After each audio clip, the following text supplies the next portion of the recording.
Hey, Nick, look in the second and third quarters, I think you gave up 68 points on almost 60% shooting. What kind of, do you see defensive letdowns or miscommunication? Yes, it was really sporadic defensively tonight, Doug. And I mean, I think we had a string of 10 stops in a row in the first quarter, and 5 of those were turnovers. And I looked up and we had 6 points.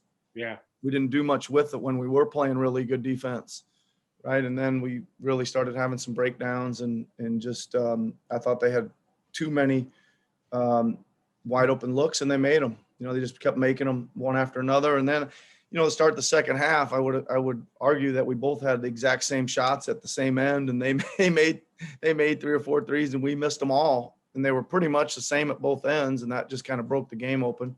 Really proud of the guys that came in, and when we got down 22 to get back in the game, they started really playing with some energy and juice, and just had to try a little bit harder at the defensive end, and we finally did there in the fourth. When you were sort of scrambling around with Patrick and Stanley out there, was that just to get some pace, energy? Yep. Just needed some speed, man. Just needed some speed and some energy. Just didn't have it a lot tonight from some guys, and hopefully they'll bounce back and play a little better, a little more energetic tomorrow. Great. Thanks very much. Safe trip down to Houston, sir. Thanks, Doug. We'll go to Josh. Hey, Nick. Wanted to ask you about their three-point shooting, the 52%. What did you think of the closeouts? How much of it was another team getting hot? How much of it was you guys? Well, it was probably a little of both, Josh. I think there was probably some pretty good challenged ones that they made, but I know we messed up one switch there right out top. 2 guys went with the ball, left Wade, wide open, who'd already made some. That probably disappoints me that we let him get, 7 good looks and Sexton get some. I think there was a couple too where we played good defense. They'd kick it around. It came back out to Sexton. Yeah, he'd be 5 feet behind the line, and we'd stop short, and he'd just pull it, and he'd already made a few, right? You gotta press up and get to him and make him bounce it. I know he's tough to guard off the dribble too, but you got to take that away once the guys have already made them, and they were shooting well as well. You've talked a lot about what you're looking for from these guys defensively over the last few days, and they've shown it in spurts, the Utah game, and then even the first and fourth quarter tonight. Can you put your finger on why, even from quarter to quarter, why things have been so inconsistent? Yeah, it's defense is a 5-man thing, Josh. And it's got to be, you can't have 3 guys out there working their tail off and getting through screens and fighting. And then there's a breakdown here, all it takes is one guy to break down, and there's a wide open shot or a layup at the rim. There was some discouraging plays there. There was one time, I think it was Okoro drove it all the way from, I think Stanley got a couple steals and maybe he gambled on one, but about 30 feet from the basket, he went straight to the rim, and both our bigs were down there, and they just kind of, the seas parted and he laid it in. That kind of stuff can't happen on a long drive like that. Sometimes on a short rip through and go or something, it happens too fast to get there in time, but out on a long one, that means you're not seeing the ball well enough. So there was some great defensive play, and there was some really, really disappointing defensive play as well. Thanks, Nick. Safe flight. Yep. Thanks, Josh. We'll go to Lewis. Hey, Coach, I wanted to ask about Pascal. Obviously didn't play a lot late. Is he doing okay after the time off?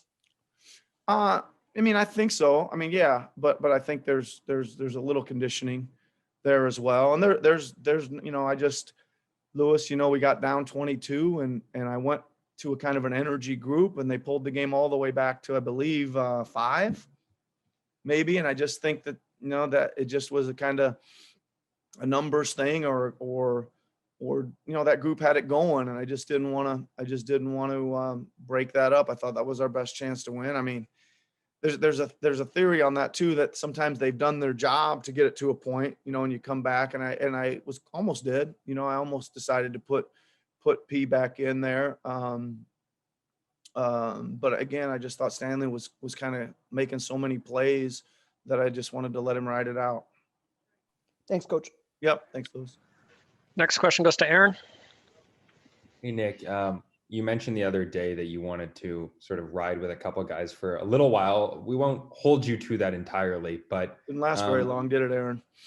Well, that's what I was going to ask you. Is that over? Yeah, and it wasn't. And the thing was, it wasn't really on them either. I thought those guys were okay, from Malachi to Paul to Chris to Aaron, but it was just it was, the game got funky, and I had to go kind of funky with it, Do you imagine going back to that, or are these guys who played well down the stretch sort of back in the good books maybe, or how do you see things going forward, if you want to answer that? Yeah, we'll see. I mean, I think there's some merit depending on the game for those guys, obviously, with their speed and athleticism and their defense, right? If the defense is shaky, and I think we got enough offense generated out there, we could use those guys. I thought both Pat and Stanley impacted the game hugely with their defense.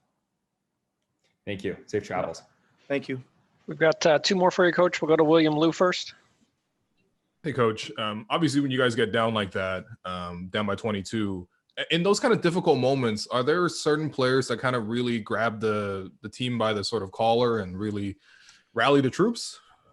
Well, you got your leaders who do it. And I know one time out, Kyle asked me to stay out of it for a little bit because he was trying to rally him, right?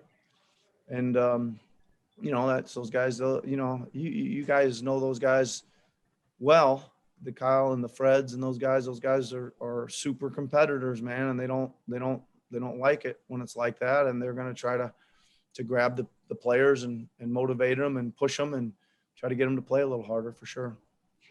And I wanted to ask about Pat. I mean, we haven't really seen much of Pat McCaw this year, obviously due to some unfortunate circumstances. Yep. You said you like his defense. Yeah, I mean, just what'd you think about Pat? I mean, obviously. Yeah, I mean, he played great D, and I thought he, again, on offense, he's got a really good kind of, well, he's a smart player, William, right? And so he'll kind of make the right slot cut, or he'll make the next pass, and I think he helped get some guys some open shots, and he got a couple of kind of breakaways there at the that he got after steals as well. So he's a really good defender, right? And he's kind of a utility offensive player. He's not the greatest scorer in the world, but he can shoot the open three, and he can cut, and he can make an assist and things like that. He's a pretty good passer and ball deliverer when to make the right play.